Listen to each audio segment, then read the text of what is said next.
Hey there, everyone. Today I want to tackle a big question. Is sin still relevant today? You might think this is a pretty straightforward topic, but stick with me. I promise this will give you a fresh perspective. So let's start with the concept of sin. Traditionally, sin's been seen as disobeying God's laws. But if we look at the original Greek word, hamartia, it actually means something deeper.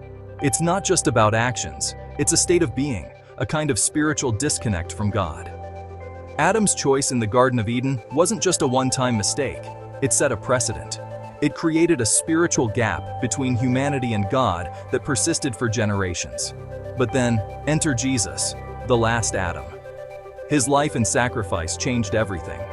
By embodying God's image fully, Jesus bridged that gap, offering a new path for humanity to reconnect with God. This means that the traditional view of sin as a bunch of personal transgressions needs reevaluation. The focus should shift from individual actions to the broader implications of Adam's choice and the liberation offered by Jesus' sacrifice. It's about recognizing God's grace and the overarching impact of that original sin and redemption. Now, let's talk about the law.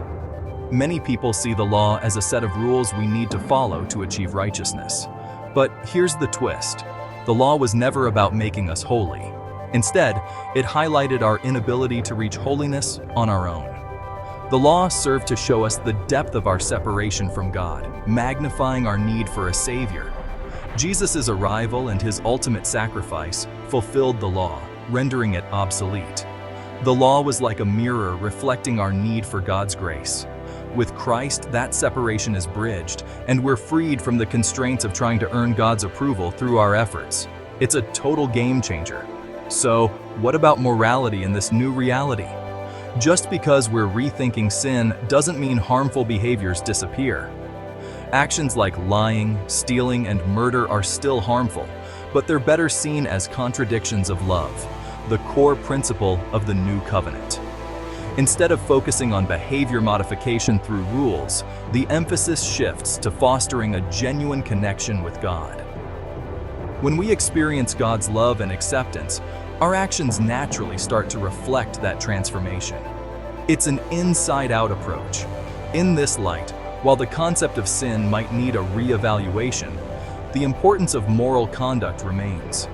But now, the motivation isn't fear of punishment. It's an outpouring of God's love. This leads to genuine transformation and a world where our actions mirror the heart of our Creator. So, is sin still relevant today? Yes, but maybe not in the way we've traditionally thought. It's not about a list of do's and don'ts. It's about understanding our spiritual journey, the profound impact of Jesus' sacrifice, and living out the love we've received.